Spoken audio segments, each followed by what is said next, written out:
All right, Mark, how are you today? Good to see you after the Christmas and New Year's break. We didn't get any content out, I don't think, over that time. I hope you had a good one. What did you get up to over that Christmas break? Did you stay in Spain? I did stay in Spain. It's the first time in 30 years I've actually had a Christmas off because I've always been working within the bar and restaurant industry. So it was actually pleasant to go to bed at a normal time and not feel completely shattered. We haven't had a chat, Stuart, because you've been on holiday. You've been in Portugal. I was in Portugal there for a while. That is true. A couple of weeks spent there trying to get away from everything here, getting some better weather because it's been freezing cold here in Madrid. I don't know what it's been like in Malaga. I suppose that it's been cold as well. Would that be true? No, we've been so lucky with the weather. I mean, last week it was 6 degrees hotter than the normal temperature this time of year. We touched 20 for a couple of days. Night times are still a bit more chilly because we have no cloud cover.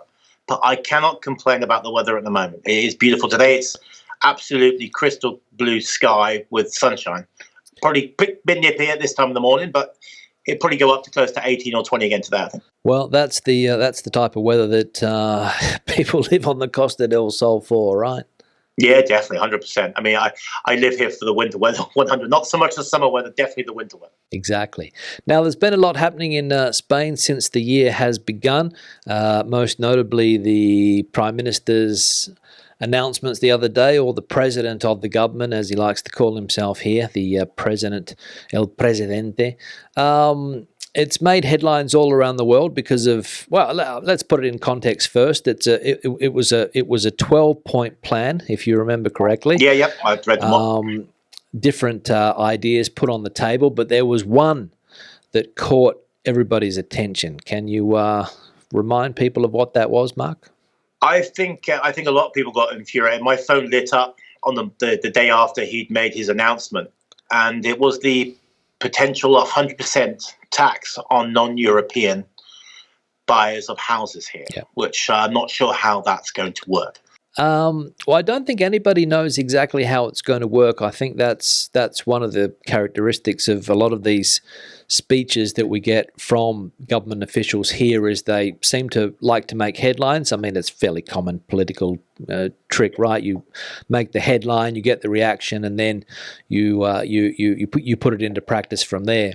And of course, whenever you put 100% tax on something, people are going to sit up and notice, right? And that's what's happened with the international press, especially the British press. I think every press outlet in the UK, you said your phone blew up, people trying to work out what's going on. And as you said, how would the government be able to do this? Because we just had a quick chat before. A lot of the taxes that are on new homes and second-hand homes here in Spain are controlled by the autonomous communities. And the VAT concept, which is the central government, I think it's 10% on housing purchases. That's the only mechanism that they have. So theoretically, if this were to take place, they would have to put another tax, a special tax on top of these foreign home purchases by specifically non-EU, which is the thing that the Prime Minister or the President wanted to highlight the other day, non-EU, hence the British interest in the topic, right? Well, it's every way to start with this, really. I mean, the non-EU thing is interesting because you can move here and apply for residency if you have there's certain conditions. But the strange thing about this 100%, I mean, it's a proposal, not obviously a law. But the strange thing about it for me is it does seem a little bit stinks of populism, really, and trying to appease a certain political audience, being very pro-Spain and saying the foreigners are taking over and things like that. I can't see how it will work because, as most people know, Spain's split into 17 different regions. Now, each region has its own government. Each region has its own taxes. So, for example, here in Andalusia, on house transfers, I think when we buy a house, you pay about 7%. I think in Madrid it's lower at 6%. I think maybe Catalonia up at 10%, Valencia at 10%. But that's when you buy an existing property. Second-hand home, that's it. Yeah, you buy someone's already living in. If you buy a new property, there is no transfer tax.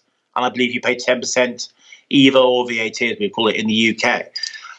Each region makes money from this process. So how the central government thinks they're going to gate crash this party, I do not know.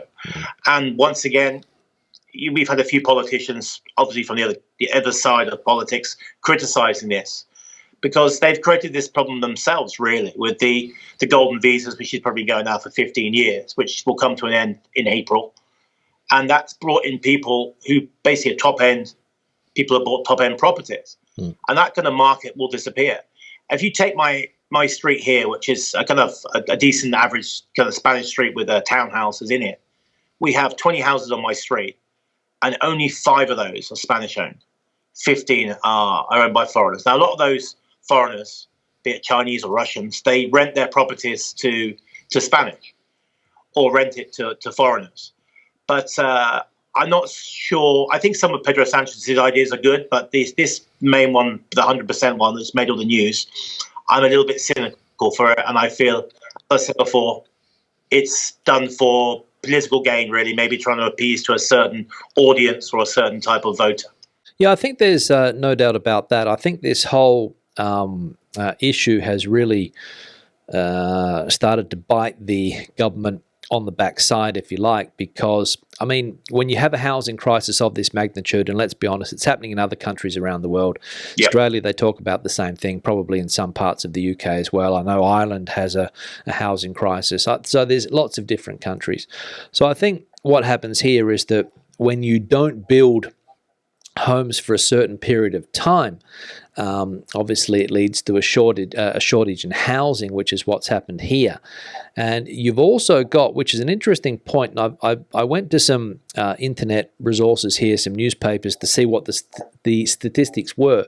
So when you see this headline, 100% tax on non-EU residents, people are saying, whoever this is directed at, I don't know, as you said, obviously young people that are going to be voting for this party when the elections come up. But the statistics are not there to back up a tax like this, right? Because if you read and I've got some things here, as I said, so I'll just put one on the screen now. So the extra tax on the purchase of housing by foreigners would affect only 2.6% of total transactions. So that's one, okay? Another one, a real estate developer here says they rule out an impact from the limitation of home purchases by foreigners, because we're talking about only around 2.63%, whatever the exact figure is. I think in total it was like in 2023, the total amount of homes in Spain bought by non-EU nationals was 27,000 out of a total of close to 600,000 sales. So how is this going to have an impact other than creating worry and concern amongst people that are already living here that are non-EU nationals, which there are many, so that maybe they get confused, thinking maybe they'll make this tax, retroactive or whatever they call it, and we'll be paying for the last 10 years on the property that we've had. So it just makes people nervous, right? It is weird that every time I hear this kind of news, I had that kind of reaction. My first gut reaction is, how's this going to affect me? This is my point, right? Because, and as a result, there's a lot of YouTubers, people living in Alicante or Malaga or whatever, putting out videos, thinking of how this is going to affect them, talking to the greater population, because we're talking about a lot of people from the UK that have bought property here that might not be Spanish residents. In your case, you are a Spanish resident, but in the case of many with that holiday home or whatever, they're probably looking and thinking, will this affect me? I think that might be part of Sanchez's plan to kind of upset a few people. There are, you still get, especially down south here, the people who come here for the 90 days and then go back again because they don't want to take Spanish residencia. But it worries me when you look further out of the EU. At the moment down here, we have a lot of Argentinians coming in, for example. So that would apply to them. The Chinese as well, a lot of Chinese here, that would apply to them. I believe up where you are in Madrid, you have these big American firms that are buying up a lot of properties. Mm-hmm. So that maybe work from that extent, that they won't buy so many flats and things like that, and they'll be on the market. But once again, at what price? I mean, the thing with the properties here is the price. And they blame the foreigners for forcing the prices up. I would counterbalance that with the cost of living, and counterbalance that it definitely doesn't cost the same to construct a house now as it did 15, 20 years ago. You would imagine, due to government changes or legitimate government changes with labour laws, that The workforce is a lot more expensive, and social security more expensive. Materials will definitely be more expensive. So the actual production cost of building an urbanization or building properties is a lot more expensive. Hence, the prices are more expensive. Well, it's interesting, that point, because in that 12-point plan, another thing that he mentioned was that they're going to build more affordable. I think the word he used was like modular homes. Okay, so these pre-made modules that you just stick together and away you go. And we also have to say that when I mention these pre-made homes, we're not talking about individual homes. We're talking about blocks of apartments that are made with these big, huge, blocks of concrete or whatever they're made of. I've got no idea. And they just stick them together. And that was one of the things that he pointed out as well, that Spain wants cheaper houses with this model, faster homes, and also more environmentally friendly. That was one of the things that he mentioned as well. Now, I don't know whether you've ever seen the homes that he's talking about. We've got some in the neighborhood that I live. They're absolutely shocking. Aesthetically, they're uglier than the average apartment buildings that you get, and let's be honest, a lot of apartment buildings in Spanish cities lack any type of visual attraction, and these are just going to be ugly things that are going to pop up around the country, and it will solve the housing crisis if that does happen, because it'll be more affordable homes for young people. That's the idea, because we're talking about that group of people, right? The under 35s, low salaries. They can't get onto the property market because the prices that we just mentioned are out of control. So what do? Well, we come up with this cheap housing, stick it on the outskirts of the city, push people in there, and away we go. I worry about this cheap housing because when I bought my house on plan. And even though they said the phase in front of me would start 6 months before I moved in, it didn't start until a year after I moved in. So I had the privilege of watching the building process happening. And clearly this happens all over the world. But the builders were not the greatest. I have to say there was a lot of drinking, a lot of smoking of drugs going on. There didn't seem to be much control. One thing that did shock me was the way they did the walls. It was almost putting down 2 slabs of metal and then pouring concrete in. It's set like some sort of toy house. So if they can make that even cheaper, that process, I dread to think what they're going to do here. The walls, I don't know where you are, but the walls where I are so thin. And there's no damp course or anything like that in between them. So they get cold, and they're not our houses are nice looking, but I think you'll probably find this statistic, you probably stick it up on the screen. Doesn't Spain have more apartments or flats than any other part of Europe? You see it. I mean, you see a lot of big apartment blocks here, which is more affordable. But even those are out of reach for a lot of the locals with the wages they're earning. I have a friend here who was trying to buy his daughter a flat, and he just every time he made an appointment to see something, it was gone before he even had the appointment. And these places are still out of reach of your normal folk. I saw Sanchez was talking about giving people 100% mortgages. But if you remember from back in the crisis of 2007, 2008, the cajas or some of the banks, smaller banks, were giving out these mortgages, 100%, 110% mortgages, and then the housing market crashed, and a lot of these people got stung very badly. I had two workers who were forced to sell unless they bought from, and they're still paying back the bank to this day, I would imagine. So that's a dangerous game. Building quality. I don't know. Is it possible to build cheaper housing and follow more environmental friendly ways? I thought that would make it more expensive. Well, I don't know. I think he also mentioned that Valencia is going to be the place where they start to build these homes for the people that lost their homes during those those floods and things like that. So we'll see. But another interesting point is that we touched on this, or you touched on this at the beginning. The autonomous communities, 17 of them, they control a lot of things when it comes to land, for example, right? The opposition party, which controls 12 of the 17 autonomous communities in Spain, Andalusia included, Madrid included, and various other ones, they've already come up with their plan as well. So we've got these 2 opposing plans, and it's going to be a key election breaker, I think, should we have elections in the next couple of years, which I imagine will happen. So, so we're getting these different plans. So you've got the Andalusian government will be doing their own housing plan. All of these big banners will go up around the country, Yeah. Junta de Andalucía.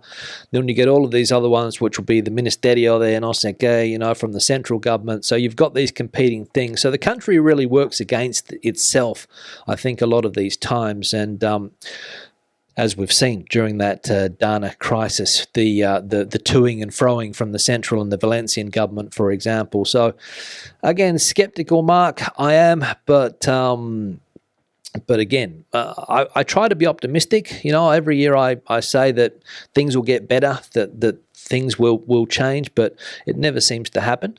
And well, I heard something yesterday on the Spanish news, which there were some talking heads, and they were discussing various issues in Spain. And it was a great expression this guy used. He goes, the politicians are playing ping pong over citizens. Yeah, exactly. So you've got, for instance, a PP government or a Conservative government down in Valencia. You've got a socialist central government. And basically they're arguing amongst themselves. And basically all they're doing is playing ping pong over the citizens. They used that analogy a couple of times. I thought, yeah, correct. Well, it happens in other places as well. I think anywhere that has the similar type of system to what we have in Spain here, the Australian system where you've got a central government and you've got states, the United States where you've got the central government and you've got the state governments as well. We can see with the fires in California that there's that ping pong going on now between Trump. Trump's not even the president yet, and he's already playing that game of ping pong with the governor of California, right? So, I mean, it happens everywhere, but here, it does impede things from being done, and it can be detrimental to the average Spanish citizen, which, as you said, a lot of people will be on the television talking about it because, as we know, these news programs love to get experts from every different field, and they sit down and they have a chat for 20 minutes, but I don't think anyone seems to listen to them. No, but for people who don't really know much about how Spain is set up, it is kind of like the United States of Spain. I mean, there's 17 different regions. There may be, I was going to say ununited, but as you said, 12, I think it's 12 or 13 are controlled by the opposition party here.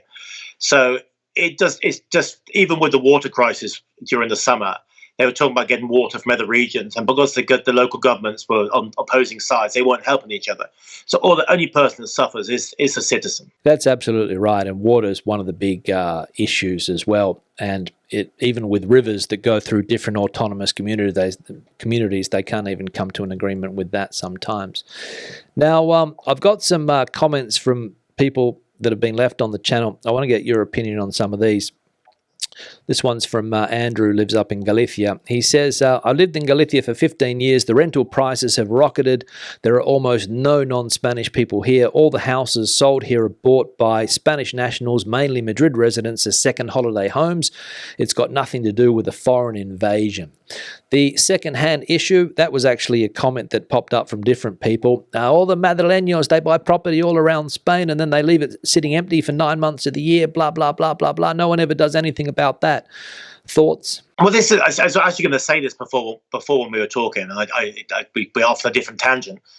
Here in where I live on the Costa del Sol, we have a lot of people have second homes from both Cordova and Seville, as well as Madrid, because you have that invasion in the summer.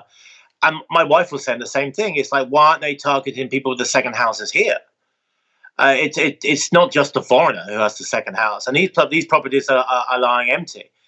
It's like the Airbnb argument. It's not just the foreigner who used the Airbnb. There's a lot of domestic tourism here as well. When they use the word tourism, they just talk about foreign tourism. But look, I mean, the Spanish they like to holiday within their own country. Of course. And that seems to be forgotten about completely. That doesn't count as tourism. Well, the interesting thing there is that when you see all of these anti-tourism protests going up, they always seem to target the foreign tourists. And as you said, people coming from Madrid, they're coming from Castilla-La Mancha, they're going from places in the interior parts of the country, the central parts of the country, even the provinces in Andalusia that you mentioned, the Cordobas, the Jaéns, the Sevilles, where they have no coast, they flock to these places. It will probably be 85%, but because they blend in, they don't really stand out like a sore thumb like your average Brit does in Benidorm or your German does in Mallorca or your or your other foreigner who's come down and they look a little bit out of place, colour of their skin, the way they dress, all of these things. The Spanish just sort of fly under the radar, but they're contributing to the problem and leading to a lot of these protests as well. But it seems to get completely overlooked as a foreign tourism issue. It's interesting. I mean, as your viewers may or may not know, I owned a business here for 22 years, a bar on the Costa del Sol, which was 95% Spanish clientele. And over the years, you had people coming in. Oh, I haven't seen you for 6 months. Oh, yeah, we've been busy working in Madrid. It's been hard. Oh, my family went to our other house in Puerto Santa Maria or Jerez. So you do notice the Spanish tourism. And you say definitely in July and August here, where the majority of Spain is given its holidays. But the tourism here is Spanish tourism. Of course. The foreigner, they do like to blame the foreigner. And people, I was saying to someone the other day that I've suffered a little bit from xenophobia recently for the way I look, because I'm gingered head and very white skinned and 6'2", so I stand out like a sore thumb. And people presume I'm a tourist unless they know me. And this girl who I know who's brought up here, she goes, "That doesn't happen. That never happens." And then she was on the train station and waiting for the train, and it was a market day somewhere nearby, and the train station was full of foreigners. And someone on the Spanish person on the phone was going on a rant about all the foreigners here, look at they're taking over. And of course she understood the conversation because she's brought us up here. But she phoned me and said, "God, I understand what you're talking about now. There is a bit of an anti-foreigner feeling." And these kind of stories and Sanchez's tone doesn't really help, because blaming the foreigner for everything doesn't help. Yeah, the backlash has been definitely directed towards the foreigner. I mean, there are huge foreign tourist numbers coming into the country. I mean, we're talking close to 100 million this year, so 3 times the Spanish population, but it's put out across the 12 months. I mean, there's not many foreigners, I don't think, travelling in the peak months of summer in the interior parts of the country, right? You'd have to be crazy to do that. Sure, there'd be some going to the coastal areas, they're getting their holidays in the UK, but a big difference is, where is what you just said there, Mark, was that the Spanish tend to concentrate their holidays and take them all at the same time. They get a few days off here and there, but quite often you'll see people taking 3 weeks to a month off during the summer months and spending that whole time down on the coast where they have that second home.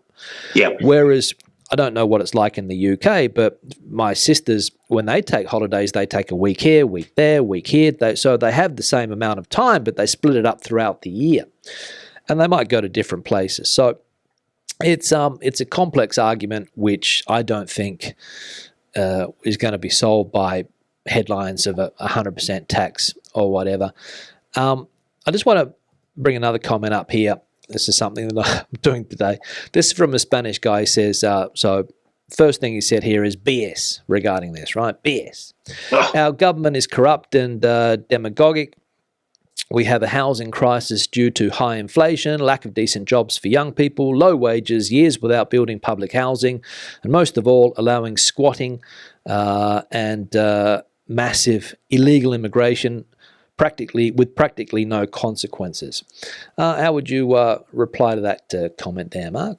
I would say he's obviously ranting us slightly here, but he probably hit the nail on the head, really, because that is, from my Spanish friends here and the Spanish people I talk to, that all that subject matter is mentioned, especially the ocupas, the squatters, which is really a problem. I believe they're going to be trying to do something about that. I think that's one of the points, wasn't it? But even yesterday in the news, they were talking about it, about some firm in Madrid that specializes in kicking people out, and they're trying to make them illegal. But people have no choice sometimes but to pay people to remove these people from these properties, which is a dangerous thing. But yeah. I think the government has created this problem by giving people too many rights for people who stay in properties. And if you're depending on the income of a second house because you bought it as an investment, and then you can't pay your own bills, right? And if you have the electricity bill, the water bill in your own name and someone's renting it, you have to continue paying the electricity and water. So it's a very thin knife edge, that thing. But I would concur with that. I think corruption here isn't news, is it? So it's always been like that. You love a little moan about the corruption in Spain. But even my wife said yesterday, I think it's getting worse. If you watch the Spanish news. Well, if you watch the Spanish news, the country's going to collapse tomorrow. That group that you mentioned there, it's the squatter removal firm. It's called Desokupa. That's it, yeah. And it's become more than that now. It's turned into like a political platform. And there's a guy in the UK, I don't really want to mention his name, but his initials are TR. Do you know who I'm talking about? Yeah, I know you're talking about. Now, this guy's come to prominence because of some of the things that he says. And this guy here in Spain, he's following the same model, right? So, the gone very right wing. He's also, when this recently there was a guy who's involved in this big corruption scandal here in Spain with a beard, a guy called Aldama. He's from the north of the country. I know about that. So this guy went to court with him. So he's becoming like a political player now as well. And it all started off from this group of basically thugs who go in and remove squatters from your home forcefully, right? And you pay them a fee, they go and do this. And as a result, this platform's just growing and growing and growing to the extent now that they're doing deals with military associations to train soldiers to be able to go into this when they finish their time. I think that's the case as well, like self-defense courses and all of these things. So I noticed on the news yesterday that some of these carrots were dressed in military outfits. Well, yeah. So a lot of them are ex-military, right? So we're talking about the typical guy. I mean, I don't want to stereotype, but we're talking about the typical guy, who's been in the military for a few years. Here in Spain, if you don't get promoted in the military, you have to leave when you're 45. So a lot of times those type of people go into security type work. They go into jobs, at 45 years of age. It's not easy to get a job. And this is providing another avenue for this type of person who's fairly well trained, fit, because in the army, what are you doing a lot of the times? You're keeping that physical fitness up. And now they're doing apparently deals with these military associations to train people to go into this type of thing. So, and of course, they're becoming a thorn in the side for the government because the ideology behind this movement is completely against Podemos, and it's against all of these left-wing ideals. So that's that group, the Desokupa. The interesting thing about that, they wouldn't be needed if the laws were sorted out. Well, that's true. I presumed it was, I imagine it was around about the collapse of Lehman Brothers in 2007, 2008 crisis. I presume it was Zapatero, if my mind, if I can remember correctly. And I think he put in, a safety net to help people not being kicked out of their houses. I presume that was reinforced somewhat during COVID. But by doing these, just so that these people exist, that there's a business to be made out of evicting people illegally, it just shows there's a huge problem here. I mean, people have to remember also that it's funny they're against Podemos, because Podemos started off as a group of just demonstrating in the street marches, and grew and grew and grew.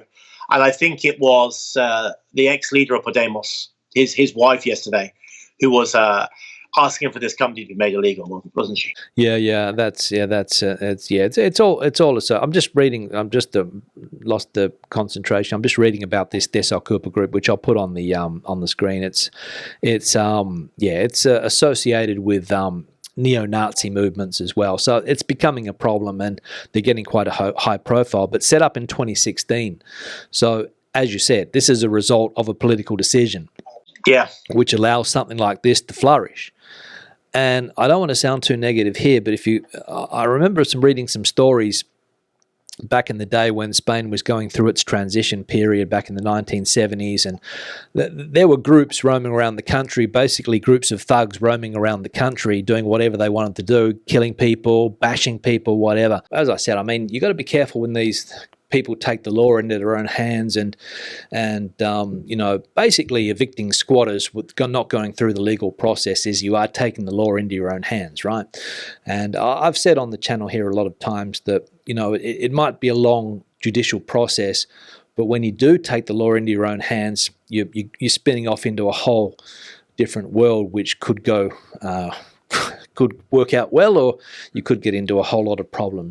Well, where I was, where my bar was, I was on the first floor, and we had 4 units below us. And I bumped into the guy who rents that at the moment. And I believe he hasn't paid his rent for 18 months. And he had a squabble with the landlord, and he just told the landlord, I'm not going to pay my rent. and they can't get them out. And they keep getting court dates, and they keep getting suspended and pushed back because there's lack of judges or lack of time slots. But he's probably saved himself close to 40 grand now without paying his rent. Yeah, well, that's it. I mean, if you stop paying rent, I mean, we're talking thousands of euros every month that are not going to someone else. But this is the problem. I have a friend who's a lawyer who specialises in the Okupas and things like that, and he says a lot of the time there is a deal between a lot of these firms that specialise in getting people out and the actual squatters themselves. And they basically, you go in there, and then I'm going to get so and so out money, and we split it half and half. But as we said before, I mean, even our favourite politician, Ayuso in Madrid, was complaining about it yesterday, saying if it wasn't for the law, we wouldn't have this problem in the first place, because the Okupas are part of the problem. And we talked about it in previous episodes. There was in my urbanisation, I think it took a year out, even though I think it might be slightly less. But on average, it takes a year and a half to get people out in some cases. And if they've got families, I mean, I understand you have to protect certain vulnerable groups, but when people are just moving in and squatting, there has to be something done about that. I think we also need to take with a pinch of salt what opposition parties say as well, because they were in power in 2016 when this group formed, right? So they had the opportunity to change things, but they don't. So what I've noticed is that sometimes it doesn't matter what the colours are, the country seems to still work the same. Maybe there are some minor changes, but when it comes to these things like this, the court system and all of these things, it's a very, I mean, there's no, you don't just cross things out and things disappear. These political parties were in power. I think Rajoy was in power after Zapatero, who you mentioned before. Yep. He was in power for 5 or 6 years, So they have the opportunity, but there's so many things going on. And as I said, this group popped up in 2016 when the PP was in power. So Ayuso, she can say what she likes, but the fact of the matter is that probably her political party had the opportunity to do something about it, and they didn't. They do love blaming each other, but they are the cause, really. I mean, there's the thing here that you got the two groups, PP and PSOE, and people often hear Spanish people call them PP-SOE. They combine the two names because they say that they're the same thing. Obviously, clearly, their dynamics have changed over the years with the inclusion now of Vox and Sumar and Podemos before that. But it is very frustrating here. And I go back to what I said before about the ping pong. It does seem to be that perfect analogy of what's going on here. And the only people who are suffering is the citizens and the people of Spain. You just wish these people would come together sometimes and do what's best for the people, rather than trying to play political games and win points off each other. Well, absolutely. And the reason that these other political parties exist now is because they're spin-offs from those two parties, basically, right? So yeah. Vox is a spin-off from the Partido Popular, from people that weren't happy with the moderate policies of Rajoy back in the day, right? He wasn't hard enough for them on certain things, for example, religious things, the abortions and all of these things. So they spin off. And then Podemos is probably a spin-off from the left-wing side, the party Sumar as well. They were all probably socialists back in the 1980s and early 1990s, and then they saw things weren't going their way, and they saw an opportunity there to create another political party, which is very, very complex to do. And now you can see the whole country has changed as a result from these smaller parties having an influence. As you well know, because you watch the Spanish news like me, I mean, the saddest thing that's going on at the moment is you've got the Minister of the Economy, Carlos Cuerpo, and the Minister of Work, Yolanda Diaz, and they're basically the same side, and they're squabbling over a change of law when it comes to the changing of the working week. But that's been done in the public domain. You think, goodness gracious, keep this behind closed doors and sort it out yourselves. Why do we? And it's turned into like a soap opera on the news. Yeah, again, I think, I'm not an expert on this topic, so I won't go in too much into depth because I don't have the background to do it. But I think when you get politicians like Yolanda Diaz, who have popped up in the last 5 years or 6 years, maybe, I don't know. Who was she before? What was her background? Well, if you go back and look at what her background was, you can see quite clearly where she comes from, right? Yeah. And then you've got, and when it comes to this type of thing, she's all about probably, as Dire Straits said, money for nothing, chicks for free, right? Yeah, And then you've got your more moderate politicians who understand the way the country works and the deals that have to be done. You have to talk, because you can come out and say whatever you want, but you've got to get everybody on board. You've got to convince the business lobbies, which Yolanda Díaz is not able to do. You've got to be able to talk to all of the people that are more moderate and try to convince them as well that it's a good idea given Spain's economic situation. And the Minister of the Economy should know more than anybody what the situation of the economy is and what type of impact this will have on it as a result, right? It's a strange one. Give some little bit of background for the viewers. The Yolanda Díaz is trying to cut the working week to 38 hours, which basically, but people still receive what they receive for 40. Now here, every year, the wages tend to go up with the rate of inflation in certain sectors, and governments install that. But from an ex-business owner or small business owner, I can say maybe her principle and her heart are in the right place, but practically that is just almost suicide for the small business sector. So if you have 10 workers and say all 10 are working on full 40-hour contracts, that's 20 hours. You have to fight for someone else. You have to employ someone else, not only pay their wage, but pay their social security. Now, if on top of that, you're putting their wages up every January, and a lot of that is backdated because they take a time to get that through. It's really hard for a small business to even survive. I think, and I had this conversation with somebody the other evening, I think one of the big problems, one of the most frustrating things about opening a business here in Spain, and this is a topic for another day, is that in the eyes of governments, a company, what they call here the PYME, the small company, and the multinational are more or less thought of in the same way, right? Follow the same rules. Yeah, so if you're a bank with 35,000 people and you've got 30 people off sick in one department, the company's going to go on. If you're a business owner with 10 people and 5 people are off sick, you may as well shut the door. Yeah, 100%. I had issues with people taking sick pay towards the end of my reign and my business. And of course, people are entitled to be sick and that people have issues. I've got no problem with that. But when the small business is paying almost all that privilege, I'm not paying all of it, but still paying a lot of money. So I was forced literally to go back to work to cover that. And with so many holidays due to the staff here, they get 2.5 days a month entitled to that. And then all the bank holidays, which include locals, will probably be 13 or 15 days a year. It's very, very hard to run a business when you're a small PME or an autonomo. Whereas a big firm, say like a Vodafone or a Movie Star, if someone's on holiday, there's no one's answering one phone, isn't it? And the service is just slightly worse.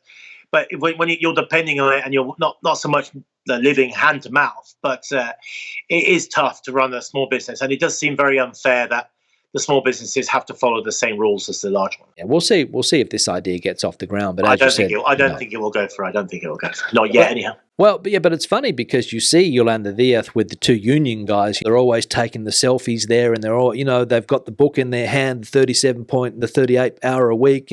They're already celebrating it. It's a very odd scenario. I said I don't know Yolanda Díaz personally. I'm sure she's got a good set of principles, but sometimes principles just don't work in the modern marketplace. And I applaud a lot of her ideas and changes, but you can't just overnight bring changes in. These have to be brought in gradually over a course of years and even decades at times, because Spain needs to be changed moderately. It's so expensive to have a small business here, and all it's doing, these ideas I have, is just crushing the economy, even though the economy allegedly is one of the best in the world at the moment. We'll start to wrap it up, Mark. I know you have things to do. We've been going for a while now, I think. So it's been a pleasure as always. And we'll be back in contact for maybe next week or the week after if you've got time. Whenever you want, Stuart. I'm always available for you, my friend. As long as it doesn't interfere with your new YouTube channel that you've told me that you're going to set up. Well, a friend of mine has set up a YouTube channel. Maybe I'll give that a plug next time. But watch this space. All right. Once it gets up and running, we'll start plugging it. All right. Well, I'll tell you what, Stuart. How about maybe if it gets up and running, would you come on my YouTube channel and I could interview you? Oh, it depends on the topic. Depends on the topic. Well, let's see what it's Australian beers. There we go. Well, I don't think anyone wants to talk about that. Well, once that gets up and going, I'll let you know, and I really would appreciate a plug. Thank you very much. All right, Mark. Have a good one. We'll be in contact. See you later. Take it easy, mate. Bye-bye. Bye-bye. Bye-bye.